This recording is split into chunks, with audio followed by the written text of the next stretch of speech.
우리가 본문 말씀은 빌립보서 2장 12절에서 18절입니다.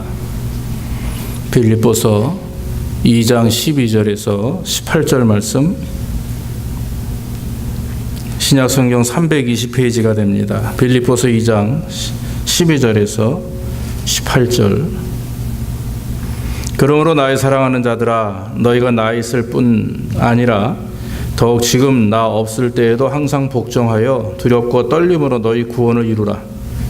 너희 안에서 행하시는 이는 하나님이시니 자기의 기쁘신 뜻을 위하여 너희로 소원을 두고 행하게 하시나니 모든 일을 원망과 시비가 없이 하라. 이는 너희가 흠이 없고 순전하여 어그러지고 거스리는 세대 가운데서 하나님의 흠 없는 자녀로 세상에서 그들 가운데 빛들로 나타나며 생명의 말씀을 밝혀 나의 다름짐도 헛되지 아니하고 수고도 헛되지 아니하므로 그리스도의 날에 나로 자랑할 것이 있게 하려 함이라. 만일 너희 믿음의 제물과 봉사 위에 내가 나를 관제로 드릴지라도 나는 기뻐하고 너희 무리와 함께 기뻐하리니 이와 같이 너희도 기뻐하고 나와 함께 기뻐하라. 아멘. 아멘. 오늘은 너희 구원을 이루라, 그런 제목으로 말씀을 드리기를 원합니다. 오래전에 선교 잡지에서 본 글이 기억이 납니다. 실제 있었던 일인데요.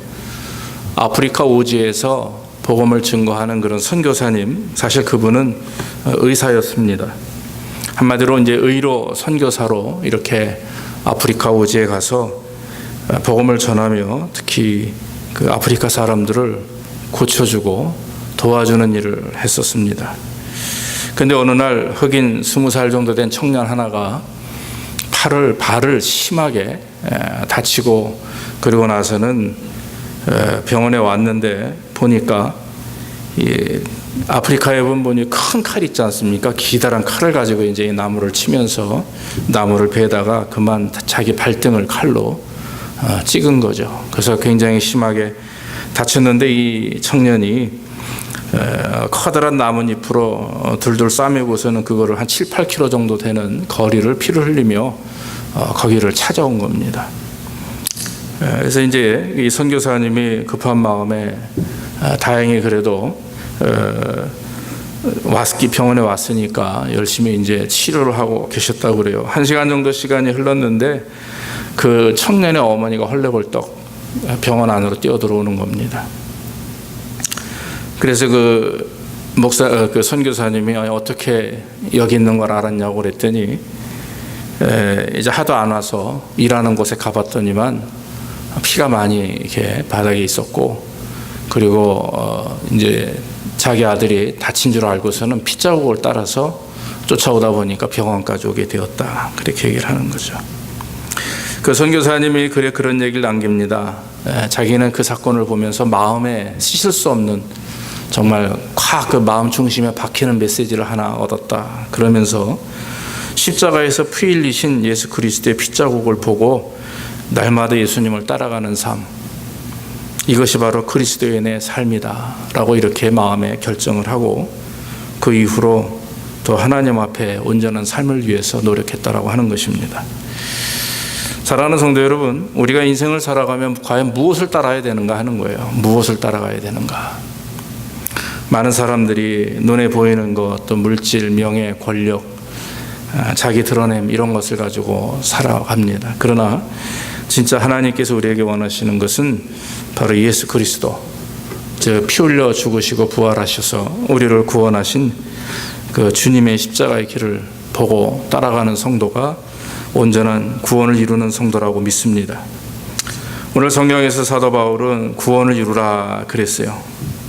두렵고 떨림으로 너희 구원을 이루라, 이렇게 말을 하고 있습니다. 여러분, 구원을 이룬다라고 하는 말의 내용을 가만히 보면은요, 그 이룬다라고 하는 말은 완벽한 성취와 결말을 의미합니다.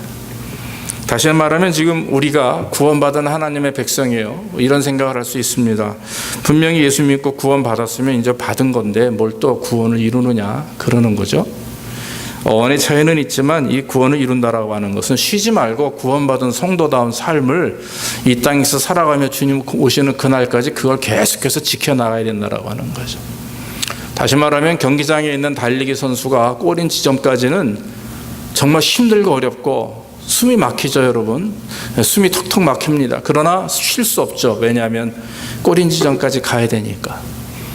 우리의 인생이 그렇습니다. 광야 같은 인생이고요. 성령의 인도하심과 또 하나님의 택한 백성으로 구원받은 하나님의 사람들인데, 우리가 여러분 예수 그리스도로 믿고 구원받아서 지금 이 땅에 살아가며 하나님 인도하심을 받죠. 그러나 여러분 멍하니 가만히 그냥 하나님 인도하시겠지, 나는 나대로 살자, 이러면 안 되는 거잖아요.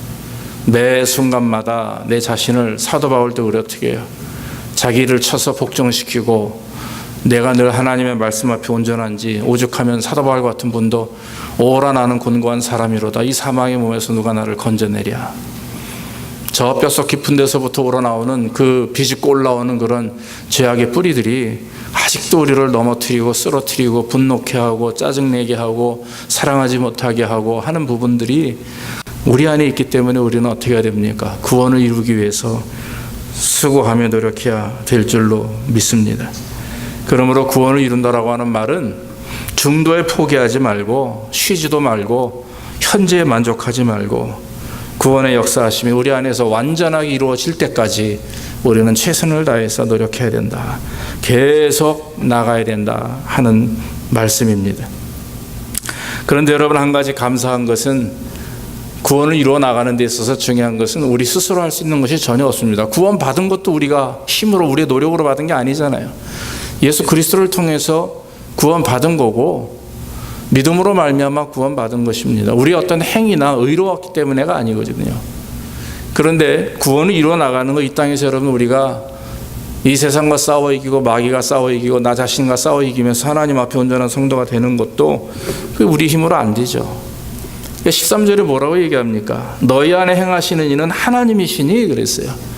다시 말하면 하나님이 기쁘신 뜻을 가지고 우리를 행하게 하시는 소원을 가지고 우리와 함께 하신다라고 하는 겁니다. 할렐루야. 그렇기 때문에 여러분, 구원을 이루는 것은 내 문제가 아니라 하나님께서 나와 함께 하시기 때문에 우리는 그저 쫓아가야 되는 겁니다. 따라가야 되는 겁니다. 두렵고 떨림으로 나가야 된다라고 하는 거예요. 여러분, 우리 부모보다 우리를 더 잘하는 것이 누구예요? 하나님이세요. 참 죄송한 얘기지만 여러분들 자신보다 여러분들을 더 잘하는 게 누군지 아십니까? 하나님이에요. 나는 지금 이만큼 됐어, 나는 이 정도면 돼, 난 뭐 이 정도면 어때, 그렇게 생각할 수 있죠. 천만의 말씀이에요. 하나님은 여러분들보다 여러분들을 더 잘하시기 때문에 우리는 하나님을 속일 수가 없습니다. 하나님의 품을 벗어나서 살 수가 없는 거죠. 우리가 아무리 우리의 삶의 문제를 우리의 힘으로 또 물질로 내 어떤 능력으로 해결해 보려고 해도 안 돼요. 안 되니까 어떻게 합니까? 하나님 앞에 나와야 되는 거죠. 철저하게 하나님을 믿고 의지하는 자가 돼야 될 줄로 믿습니다. 목사님들 동기들 보면은요, 정말 뭐 훌륭한 그런 백그라운드를 가지고 있는 목사님들이 참 많아요. 그런데 왜 그분들이 그런 거를 분토와 같이 여기고 다 포기하고 목회자가 됐느냐? 얘기를 더 보면 한결같은 것이 동일한 게 뭐냐면, 그때는 자기가 최고였고 내가 하는 일이 최고였고 내가 남들에 비교해서 뒤지지 않았고 이런 말을 다 똑같이 해요. 근데 그런 자리를 다 포기, 하나님을 만나고 또 하나님을 통해서 자기 자신의 부족함을 깨닫게 되니까 아무것도 아니구나 생각을 하고 다 내려놓고 주 앞에 나와서 목회자가 된 사람들이 많이 있습니다. 3인 3색 때 우리 교회 와서 설교하신 분들이 다 똑같이 그런 분들이고, 그리고 그 외에도 저런 교제하는 많은 분들 가운데 정말 모든 걸 포기하고 주님 앞에 나와서 힘들고 어려운 목회의 길을 걸어가는 하나님의 종들이 얼마나 많이 있는지 몰라요. 우리가 여러분 우리 힘으로 할 수 있는 거 없습니다. 오히려 하나님을 만나면 만날수록 어떻게 됩니까? 우리의 부족함을 깨닫게 되고 내가 나약하고 연약하구나, 하나님 없이는 살 수 없다라고 하는 진정한 고백을 하게 될 줄로 믿습니다. 우리는 그래서 여러분 드러내기보다는 내 자신을 돌아보며 내가 하나님 앞에 온전치 못하다라고 하는 것을 자꾸 경험하고 스스로 고백하고 생각할 때 하나님은 더 우리 안에서 역사하시는 줄로 믿습니다. 너의 구원을 이루라, 그 말은 하나님이 직접 우리의 구원을 이루도록 인도하시겠다라고 하는 말씀입니다. 근데 여러분, 한 가지 여기서 중요한 사실이 있어요. 그건 뭐냐면 아까 말씀드렸다시피 하나님 우리를 구원하시기 위해서 역사하시는데 우리가 따라가지 않으면 안 돼요. 두렵고 떨림으로 어떻게 해야 됩니까? 구원을 이루어 나가야 됩니다. 그것은 우리가 할 책임이라는 게 있습니다. 바클레이라고 하는 사람이 장로교 목사고 천교도 신학을 연구하는 그런 변호사와 목사죠. 지금은 세상을 떴지만 그분이 쓴 책들이 참 너무나 유명한 책들이 많이 있는데 주석에 보면은 그런 말을 표현했습니다. 인간의 협력, 협조 없이는 하나님은 아무것도 안 하신다, 그렇게 말씀하셨어요. 그 얘기 뭡니까? 하나님이 우리를 구원하시고 복을 주시고 인도하시길 원하시는데 우리가 만약에 그것을 받아들이지 아니하면, 우리가 그것을 인정하고 순종치 아니하면 하나님의 역사하심이 우리 안에서 머물지 않는다라고 하는 것입니다. 믿습니까? 그래서 여러분, 누가 선물을 주면요, 내가 우리 서집사님한테 선물을 주면 이 집사님이 내 선물을 받아야 되잖아요. 그렇잖아요. 선물을 받지 않으면 내가 준 선물이 아무런 의미가 없는 거예요. 하나님 우리에게 선물을 주시고 복을 주시는데 우리가 그것을 거절해요. 어떻게 거절합니까? 불순종하는 거죠. 하나님 믿지 않는 거죠. 의지하지 않는 거죠. 그러면 어떻게 됩니까? 그것은 아무런 우리에게 도움이 안 되는 거예요. 복이 아닙니다. 그것은. 마찬가지로 하나님께서 우리를 구원하길 원하시고 또 우리의 구원을 이루시길 원하셔서 우리에게 은혜도 주시고 기도하게 하시고 심지어는 어떤 때 환난도 주시고 깨닫게 하기 위해서 또 어려움도 주시는데, 그럴 때마다 우리를 그걸 다 받아들이고 기쁘신 뜻 안에, 그 뜻 안에는 뭔가 내가 받는 환난 속에, 내가 받는 어떤 어려움 속에는 분명한 하나님의 뜻과 의지가 있다라고 하는 사실을 깨닫고 그걸 잘 받아들여서 하나님께 영광을 돌리면 그게 복이 되는 거예요. 복이라고 하는 것이 물질의 충만, 자녀들의 잘됨, 부흥, 번창, 이것이 전부 복입니까? 아닙니다. 그래서 여러분, 구원을 이룬다라고 하는 것은 중요한 메시지가 기쁘신 뜻이, 하나님의 기뻐하시는 뜻이 우리 안에 있다. 지금 하나님이 여러분들에게 소원을 가지고 계시는 줄로 믿습니다. 지금 여러분들의 마음속에는 기쁘신 뜻이 있어요. 그 뜻을 깨닫고 순종하기 위해서는요, 내 마음을 돌아보면서 나 자신을 돌아보며 내 스스로 하나님의 말씀에 순종하는 삶이 되어야 될 줄로 믿습니다. 신앙생활 하다 보면 어떤 경우에 우리가 은혜를 체험해요. 또 기적도 체험하고 하나님의 살아계심을 많이 체험합니다. 그러나 여러분, 그것이 끝이 아니죠. 경기장에서 달리는 사람들이 우리입니다. 경기하는 자가 뒤를 돌아보고 달릴 수 없어요. 밭 가는 자가 뒤돌아보고 밭을 갈 수 없어요. 앞을 보고 밭을 갈아야 돼요. 이것은 뭘 의미합니까? 바로 우리 모든 성도들이 이런 경기장에서 달리는 선수처럼, 밭을 가는 농부처럼 하나님의 인도하심 속에 있고, 그래서 마지막 종착역 결말까지 가야 된다라고 하는 말씀이에요. 그것이 바로 구원을 이루는 것입니다. 사랑하는 성도 여러분, 세상 길은 넓습니다. 그러나 주님의 길을 가는 것은 좁은 길이에요. 우리 아이들을 세상 길로 몰지 마십시오. 세상이 원하는 아이들로 만들지 마시고 하나님이 원하는 자녀들로 만드시기를 주 이름으로 축원합니다. 세상에서 인정을 못 받아요? 예, 그럴 수도 있어요. 그러나 여러분, 하나님이 인정하시면 그 사람이 이기는 겁니다. 세상이 인정하는 사람이 아니라 하나님이 인정하는 사람을 만들기 위해서 부모들이 더 기도해야 되는 거죠. 먼저 우리 자신이 하나님 앞에 설 때 부끄러움이 없어야 되는 거죠. 세상에서 아무리 우리가 이름을 날리고 명성을 날리고 권력이 있어도 하나님이 인정하지 않으면 그것은 아무것도 어리석은 자에 불과합니다. 분토만도 못한 그런 쓰레기 같은 것이 되고 말아요. 중요한 것은 하나님이 우리를 인정할 수 있도록 우리가 날마다 우리 안에 있는 하나님의 역사하심, 그 구원을 이루기 위해서 최선을 다해야 될 줄로 믿습니다. 또 성경 말씀 보면 사도 바울이 말하는 것이 14절에 모든 일에 원망과 시비가 없이 하라. 이는 너희가 흠이 없고 순전하여 어그러지고 거스르는 세대 가운데서 하나님의 흠없는 자녀로 세상에서 그들 가운데 빛들로 나타내며, 모든 일에 원망과 시비가 없이 하는 것이 구원을 이루는 것입니다. 원망이라고 하는 단어를 가만히 보니까 출애굽기 15장 24절에 나오는데 이스라엘 백성들이 애굽에서 나와서 가나안으로 갈 때 이 모세를 보고 원망하는 거예요. 거기서 사용되는 원망입니다. 그 여기 뭡니까? 자기들의 지도자를 불신하고 협박하며 불평하는 소리, 이것이 원망이라고 하는 거죠. 그러니까 우리가 교회 내에서 지도자들이 있고 목회자들이 있고 또 리더들이 있고 또 우리 성도들이 있단 말이에요.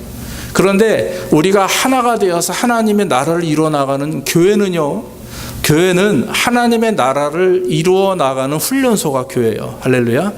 성령님이 여기 역사하시고 우리는 한 사람 한 사람이 하나님의 나라를 짊어지고 가는 일꾼입니다. 그래서 여기서 부딪히고 싸우고 그러면 안 되는 거죠. 발 맞춰서 같이 이루어 나가야 되는데, 그런데 한 사람이 좀 늦는다고 해서, 너무 한 사람이 빠른다고 해서, 내 생각대로 맞지 않는다고 해서 우리가 원망하고 시비할 수가 없다라고 하는 것입니다.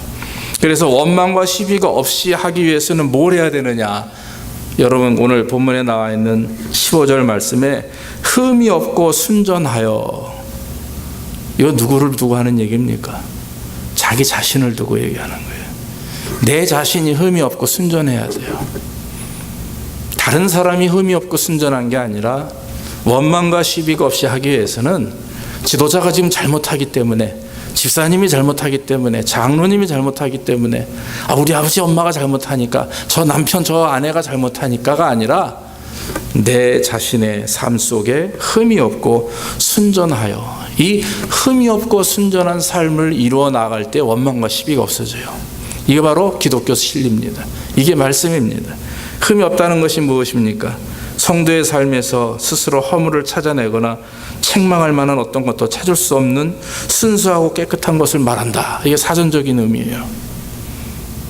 내 자신을 돌아볼 때 내가 허물이 없고 책망받을 만한 아무것도 없다. 그럴 때 흠 없고 깨끗한 것을 말하죠. 원어적으로는 재판관이 법정에서 공정하게 판단하는 것을 흠 없다고 표현한다고 그러는 거죠.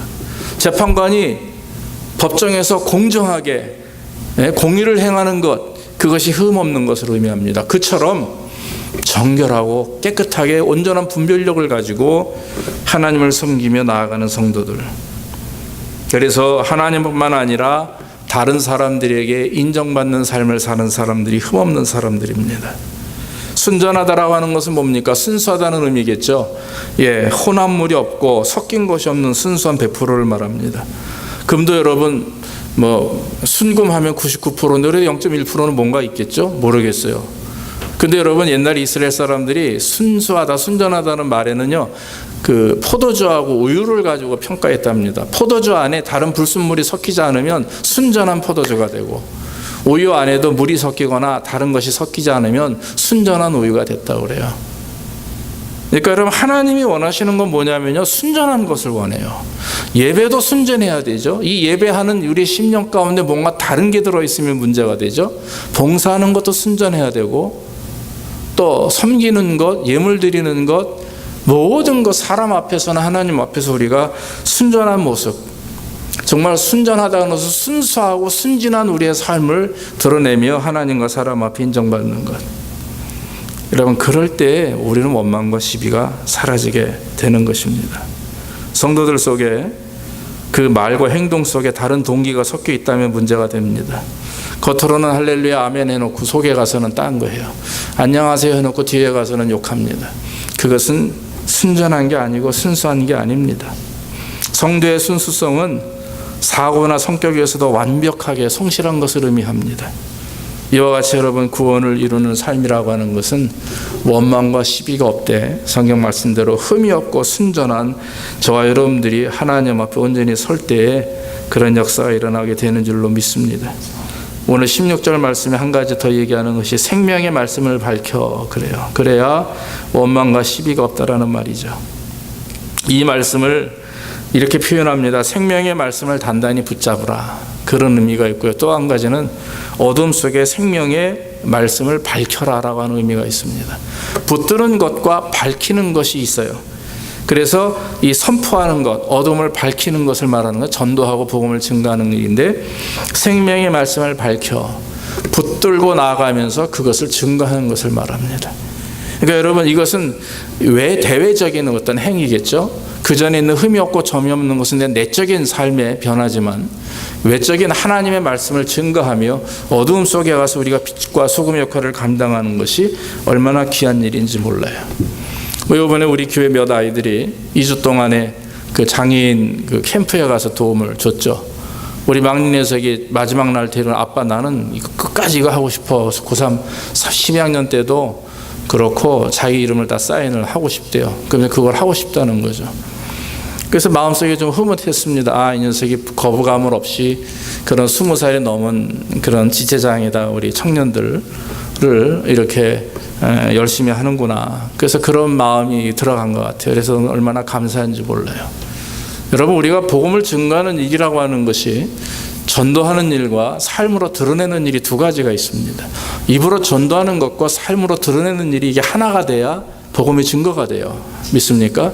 말은 열심히 전도하는데 삶이 그게 따라주지 않으면 사람들은 알아요. 얘기를 들어보면 저 사람이 진짜 말씀 안에 있는 사람인지, 신령한지 아니면 신령하지 않은지를 느낍니다. 왜냐하면 우리의 말과 행위가 일치되지 않으면 그게 따라갈 수가 없기 때문에 그렇죠.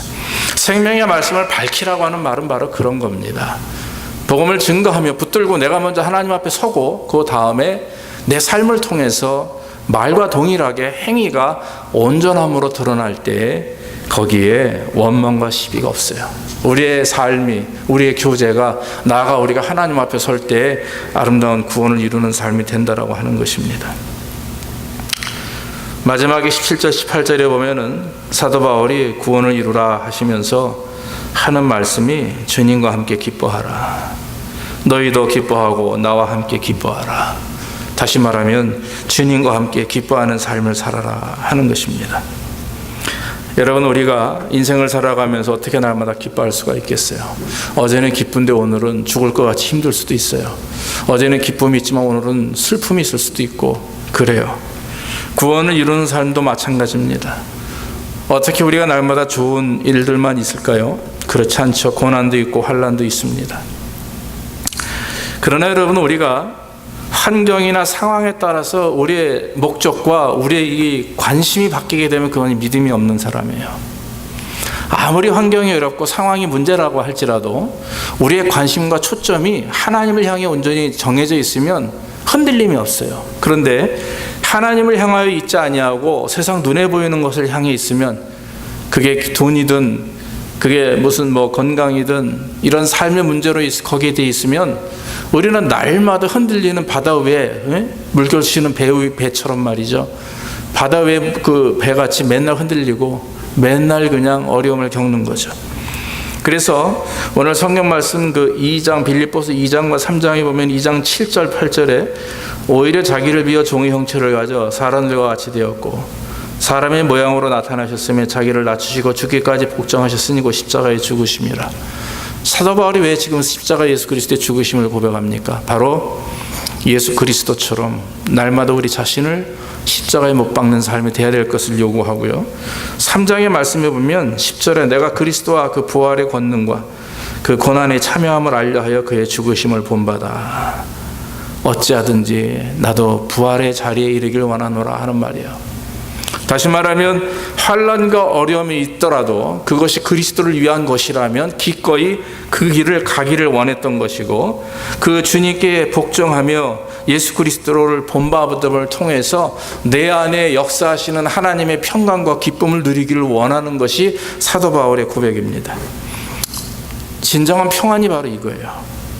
요한복음 15장 11절에 주님께서 말씀하신 것처럼 내가 이것을 너에게 이르면 내 기쁨이 너희 안에 있어 너희 기쁨을 충만하게 하려 함이라.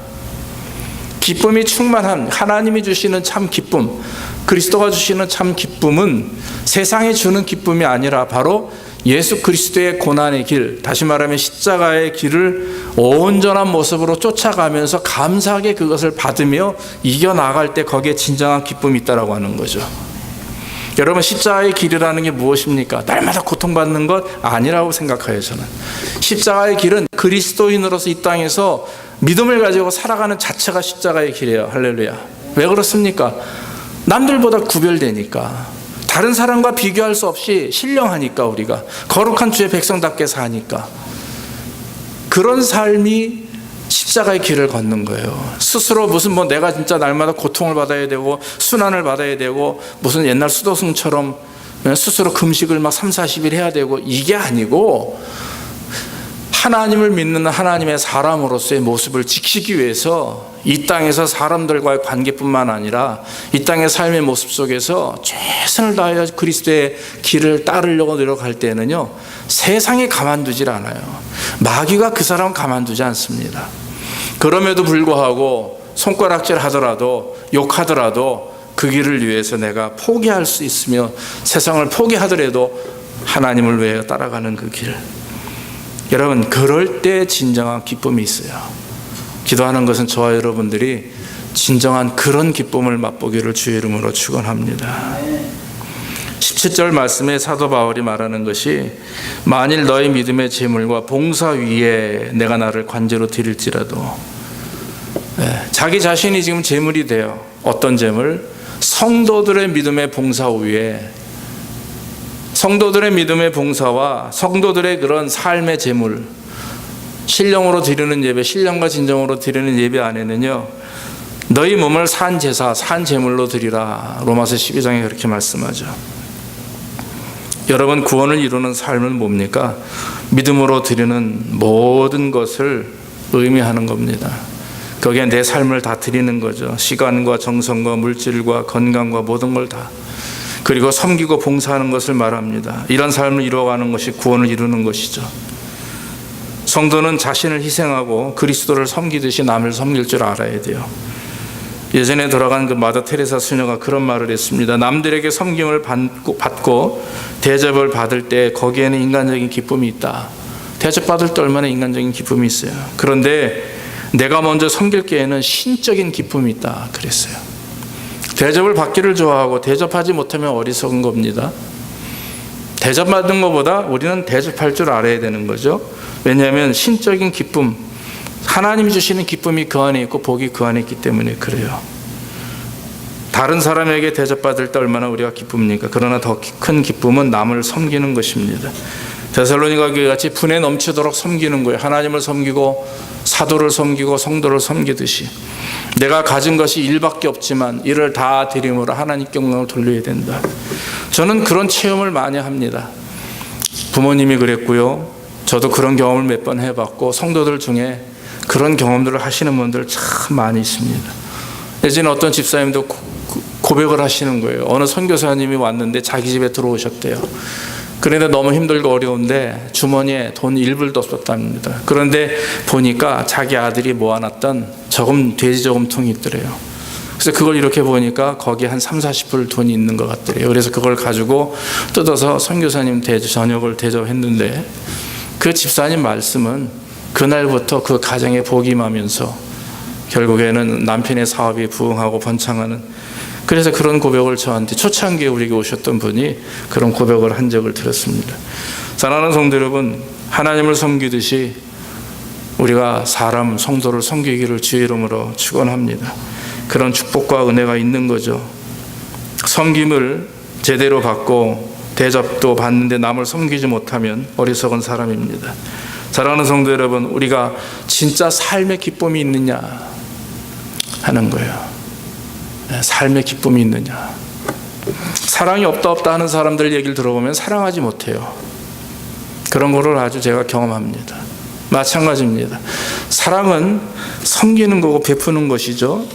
기쁨도 마찬가지입니다. 내가 고난의 길을 가며 어려움을 경험할 때 이것이 그리스도의 십자가의 길을 걷는 거라고 믿어지면 여러분 끝까지 가시기를 주의 이름으로 축원합니다. 내가 왜 삶에 기쁨이 없는가 돌이켜보면 내 삶의 지금 살아가는 삶의 초점이 하나님께 있지 않냐고 세상에 있기 때문에 문제가 되는 거죠. 왜냐하면 세상은 우리로 하여금 기쁨을 주지 못합니다. 잠깐이죠. 그러나 우리 안에는 날마다 뭘 줍니까? 괴로움을 줍니다. 자꾸 고민하게 만들고 심각하게 만들고 괴롭게 만들어요. 왜냐하면 세상을 지배하는 것이 마귀니까. 그러나 하나님께 초점을 가지고 있으면 하나님의 영이 우리에게 임하기 때문에 우리가 세상에 아무리 힘들고 어려워도요, 하나님을 향하여 있으면 어떻게 됩니까? 감사가 일어나게 되고 기쁨이 일어나게 되고 하나님의 살아계심을 경험하게 돼서 오히려 결국에는 우리가 남들보다 다른 인생을 살게 되는 겁니다. 사랑하는 성도 여러분, 우리 하나님을 머리로만 찾지 말고 그저 마음으로만 여러분들이 생각하지 말고 저 여러분들의 삶 속에 직접 몸으로 실천하며 주님을 섬기는 자가 되기를 간절히 원합니다. 구원을 이루어 나가는 것은 바로 이런 것입니다. 그래서 구원을 이루기 위해서는 복종합니다. 두렵고 떨림으로 구원을 이루기 위하여 하나님의 말씀에 복종해야 돼요. 아무리 주고 싶어도 받지 않으면, 준비되어 있지 않으면 받을 수 없는 것이 하나님의 은혜입니다. 원망과 시비가 없이 해야 됩니다. 흠없고 순전하며 말씀 가운데 바로 서서 말씀을 밝혀 살아야 되는 거죠. 남의 문제가 아니라 내 문제가 먼저 시급합니다. 그래서 하나님의 영광을 드러내고 기쁨과 감사의 삶을 살 때 그 기쁨과 감사는 하나님을 대접하고 사람을 대접하고 섬기고 나아가 하나님을 온전히 섬길 때 오는 기쁨과 감사가 진정한 것이라고 하는 것입니다. 이런 영적인 부분뿐만 아니라 삶의 모든 부분에서 우리가 구별된 하나님의 사람다운 삶을 살아가며 우리 안에 하나님의 말씀이 살아서 우리를 역사할 때 순종해 나가는 것이 그것이 구원을 이루는 삶이 되는 것입니다.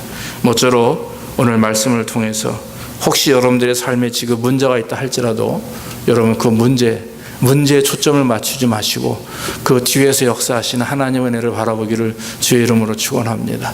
그럼 하나님이 인도하시고 축복하심을 우리가 믿게 되고 기다리게 되고 인내하게 되고 잘 견딜 수 있는 힘이 되기에 주님 오시는 그날 우리는 잘했다 칭찬받는 그런 하나님의 백성들이 되는 것입니다. 이런 은혜가 저와 여러분들이 있기를 주의 이름으로 축원합니다. 기도하겠습니다. 아버지 하나님, 우리가 온전한 구원을 이루어 나가길 원합니다. 두렵고 떨림으로 하나님의 말씀을 순종하며 구원을 이루기 원합니다. 또 모든 일에 원망과 시비가 없이 흠이 없고 순전함으로 하나님께 영광 돌리길 원합니다. 하나님, 우리의 삶에 기쁨이 있길 원합니다. 세상 일로 인해서 또 자녀들의 문제, 사업의 문제, 건강의 문제, 우리 미래의 문제로 인해서 우리가 고민하고 낙심할 때가 있음을 고백하고 이제는 하나님 그 문제를 문제로 보지 않게 하시고 하나님의 우리와 함께 하심에 역사하시고 축복하심을 기대할 수 있도록 인도해 주시옵소서. 우리의 삶의 초점이 하나님께 맞춰지게 하시고 구원을 날마다 이루어가는 데 초점을 맞추게 하셔서 정말 하나님의 영광을 드러내는 삶이 될 수 있도록 인도하여 주옵소서. 예수님의 이름으로 감사하며 기도하옵나이다. 아멘. 우리 찬송가 253장 찬양하겠습니다.